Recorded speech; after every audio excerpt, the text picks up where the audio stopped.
Bonjour, c'est Cryptolyse. Aujourd'hui, on va faire une vidéo sur CSPR, la crypto-monnaie de la blockchain Casper. Comme d'habitude, c'est une update, donc on va passer sur les fondamentaux de Casper avec son actualité. Ensuite, on ira faire un tour sur la partie technique pour voir un petit peu où on en est.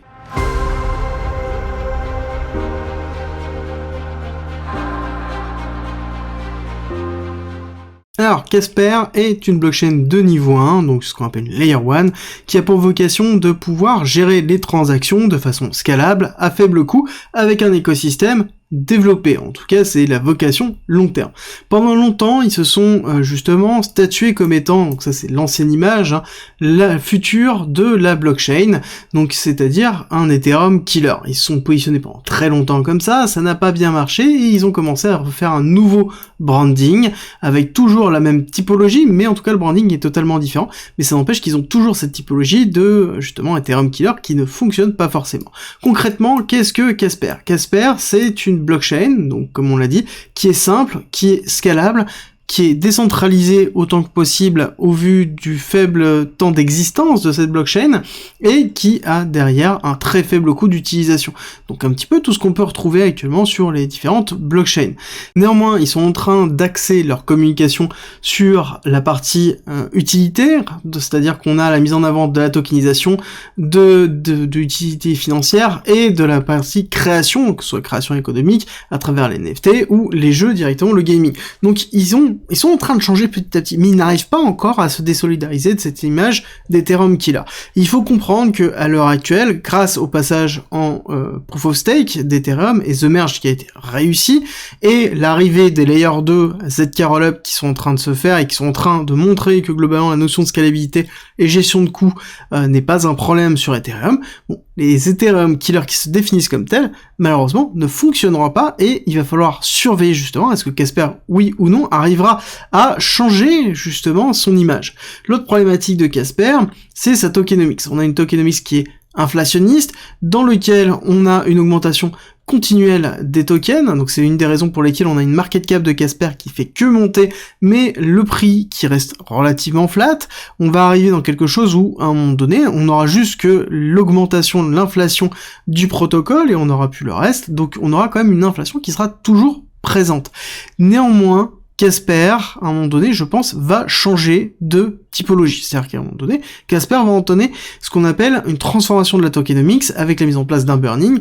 Il y a déjà des acteurs dans l'écosystème comme justement le DEX, donc l'échange décentralisé de Casper, qui a mis en place un CSPR burn au niveau de chaque transaction, mais encore faut-il avoir beaucoup de transactions pour que ce soit utilitaire. Pour l'instant, ça l'est pas, mais il y a des initiatives qui sont en train d'être mises en place. À côté, on a Casper qui a fait un partenariat avec Ferrum, qui permet de mettre en place des bridges et un aspect un peu cross-chain qu'on peut avoir avec Polygon, BSC, et derrière on a Algorand, on a Moonbeam, on a pas mal d'autres choses qui risquent d'arriver, mais ça n'empêche que on a quand même une activité qui est relativement faible au niveau de Casper. Parce que c'est la grosse problématique de ce type d'écosystème, c'est qu'on a un écosystème qui a levé beaucoup de fonds, qui a ouvert un certain nombre de techs, mais qui n'a pas réussi à attirer des gros projets et donc à attirer des utilisateurs. Là, actuellement, on sait qu'il y a encore une grosse partie d'incentive qui n'a pas été distribuée. Parce que quand on regarde les différents comptes et les différentes communications qu'il y a pu avoir sur les 2 dernières années, on se dit qu'en effet, il reste encore une partie du gâteau qui n'a pas été distribuée. Et quand c'est comme ça, c'est gardé principalement pour pouvoir faire une incentive. Cette incentive, je pense qu'elle arrivera, et ça ce n'est que mon avis encore une fois, lors du prochain bull run, pour pouvoir essayer d'attirer des nouveaux développeurs qui vont arriver par rapport à ça. Mais encore une fois, il va falloir avoir quelque chose de plus que les ZK Rollup qui sont EVM compatibles, ou des blockchains qui ont déjà leur écosystème développé. C'est-à-dire quand on regarde du Phantom qui a déjà son écosystème, qui est EVM compatible, qui est déjà ultra scalable, ou quand on regarde du Solana qui n'est pas EVM compatible, mais à côté a vraiment un écosystème qui est déjà développé, bon, ce sont des choses qui ne se sont pas positionnées en Ethereum Killer et qui n'ont pas vocation à se positionner en tant qu'Ethereum Killer. Ils sont, voilà, ce qu'on appelle des projets à côté pour offrir d'autres expériences ou offrir autre chose. Et comment Casper va arriver à se positionner, c'est vraiment la véritable question, surtout quand on regarde du côté technique. Donc on va passer sur la partie technique, on va voir pas mal de choses, on va se mettre rapidement en automatique pour pouvoir zoomer facilement, hop, tac, on se repositionne, le graphique, et quand on regarde un petit peu le graphique, on voit que depuis la cassure de juin 2022, on est dans une phase ascendante, donc ce qui est plutôt positif.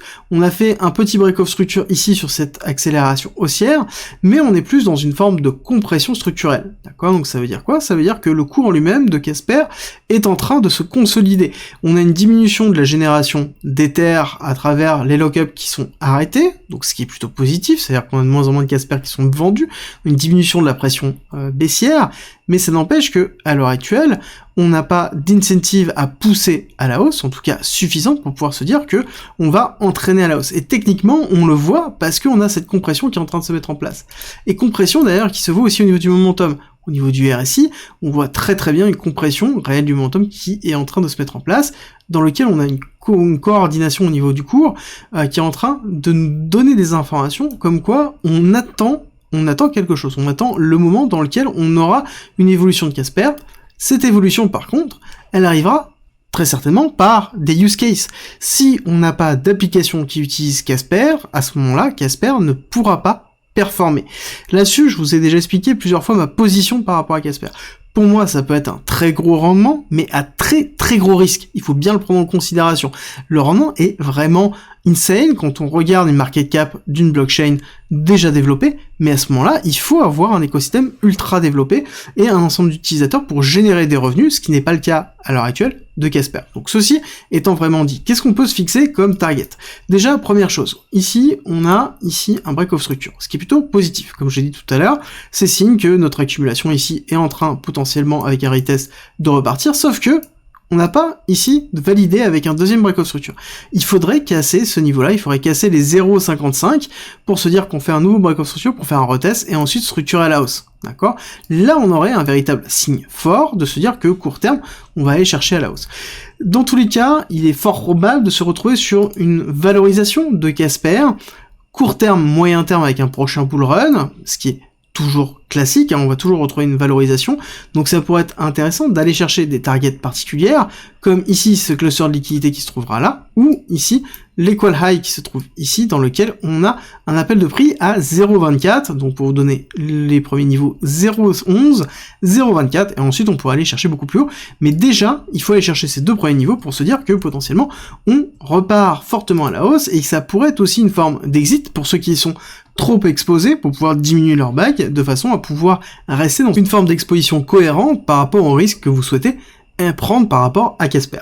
Donc pour vous donner un ordre d'idée, sur la première target, ça nous ferait donc un 150%, sur la seconde un 450, et ensuite si jamais on a un écosystème qui se développe, on pourrait aller chercher un Casper, pourquoi pas à $1, $2, $3, pour rappel on est à 10-11 milliards de CSPR, donc si on regarde une market cap classique d'une blockchain qui a un écosystème développé en bull run, il pourrait être cohérent de tourner dans les alentours d'un market cap entre 20, 25, 30, voire même plus en termes de développement, mais pour ça, il faut impérativement avoir des utilitaires, il faut avoir des applications, il faut avoir des utilisateurs qui vont sur ces applications parce qu'il y a une valeur ajoutée. Là, à l'heure actuelle, ce n'est pas le cas, et je pense qu'on le verra peut-être dans un prochain bull run. Comme d'habitude, en bear market, qu'est-ce qui se passe? On limite les frais, on coupe la communication, on travaille, et dès qu'on commencera à avoir un début de bull run, on risque d'avoir des incentives qui vont être sortis, des annonces, et justement une forme de hype qui va se mettre en place. Il faudra bien par contre garder en tête qu'il faudra alléger ses bags de façon à limiter son exposition,